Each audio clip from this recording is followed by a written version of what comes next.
pada tahun 2021 bakal segera diluncurkan dua program TASPEN yang akan menyasar pada aparatur sipil negara atau ASN. Kedua program itu kesejahteraan dan perumahan ASN. Jadi dua program itu, kesejahteraan ASN dan perumahan untuk ASN, akan kami luncurkan di tahun 2021 insya Allah, kata Direktur Utama PT TASPEN Antonius Kosasih dalam Rakornas Kepegawaian Virtual. Kosasih menjelaskan, program pertama yaitu kesejahteraan ASN. Dengan memilih program tersebut, ASN bisa berinvestasi atau menabung di TASPEN cukup Rp100.000. Sekarang, yang paling murah kami telah membuat programnya pertama. Sangat terjangkau mulai dari Rp100.000 per bulan. Sudah membuat pensiun lebih tenang, lebih ayem, ujarnya. Kemudian, program kedua adalah pembelian perumahan bagi ASN. Menurut dia, program perumahan ini merupakan yang pertama bagi pihaknya untuk berinovasi setelah 57 tahun terbentuknya TASPEN. Dia memastikan pembelian rumah melalui program ini ASN bisa membayar uang muka dengan harga serta cicilan terjangkau, sekaligus diberikan jangka waktu cicilan yang panjang. Kami juga akan meluncurkan di tahun 2021 program perumahan untuk ASN. Ini pertama kalinya kami lakukan setelah 57 tahun, karena programnya baru tersedia sekarang dan kami akan bekerja sama dengan berbagai institusi, BUMN juga, di mana kami akan menyediakan perumahan dengan harga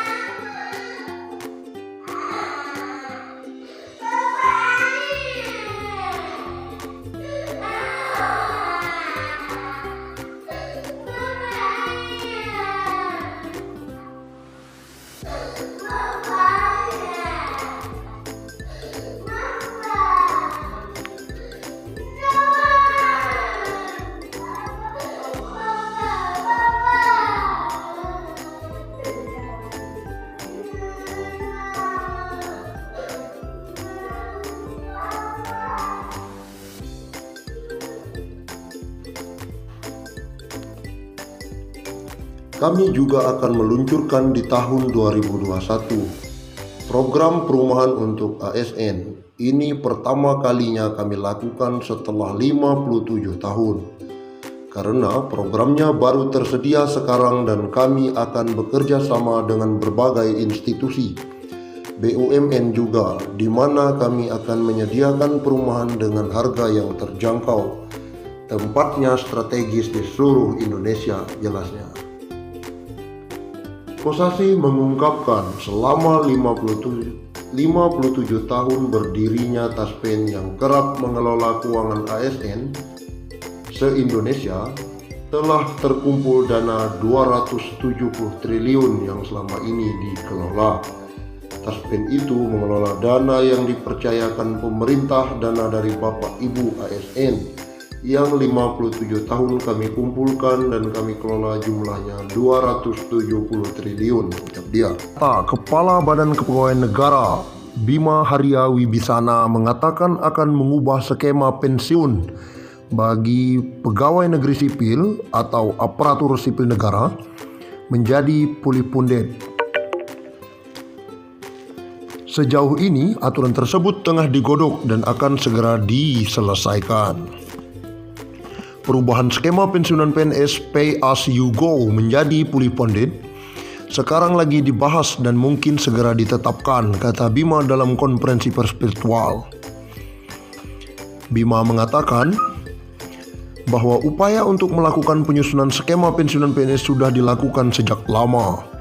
Namun, masih ada beberapa hitungan yang harus dianalisis dengan lebih akurat lagi, sehingga tidak membebani keuangan negara, utamanya APBN. Diharapkan dalam waktu yang tidak terlalu lama peraturan pemerintah ini bisa dilaksanakan, katanya. Dia menuturkan sejauh ini skema pensiun memang masih menggunakan sistem pay as you go, di mana PNS diharuskan membayar iuran yang sangat kecil. Kemudian ketika mendapatkan tunjangan hari tua dibayarkan sekaligus, dan juga mendapatkan uang pensiunan bulanan yang jumlahnya tidak memadai. Dia pun berharap dengan skema baru ini iuran yang dikenakan adalah persentase dari THP yang jumlahnya lebih besar. Lalu saat pensiun, uang pensiunan PNS akan dibayarkan langsung semuanya dan jumlahnya akan lebih besar dari skema saat ini. Pulih pundit itu PNS akan membayar iuran sebesar presentasi dari pendapatannya, bukan dari gajinya, sehingga kemudian uang pensiunnya akan mendapatkan besaran yang lebih baik dari sistem yang sekarang dijalankan, tutur Bima. Pemerintah tengah mengebut pembahasan skema baru gaji PNS beserta tunjangannya. Dalam skema tersebut akan ada kenaikan tunjangan cukup besar. Hal yang sama juga berlaku untuk ASN lainnya, baik TNI maupun Polri. Jika belitnya rampung dan disetujui, maka kenaikan pendapatan ASN akan berlaku pada tahun 2021. Selama ini, pendapatan bulanan take home pay PNS berasal dari komponen gaji pokok plus berbagai macam tunjangan, di mana tunjangan paling besar abdi negara berasal dari tunjangan kinerja atau TUKIN. Menteri Pendayagunaan Aparatur Negara dan Reformasi Birokrasi, Menpan RB Cahyokumolo mengatakan, dengan skema kenaikan tunjangan pegawai ASN golongan paling rendah bisa mendapatkan gaji take home pay minimal antara 9 juta rupiah hingga 10 juta per bulan. Insya Allah, harusnya tahun ini karena ada pandemi COVID-19, tunjangan ASN juga kita tingkatkan maksimal. Jadi pegawai paling rendah ASN itu bisa minimal 9 juta hingga 10 juta, kata Cahyokumolo.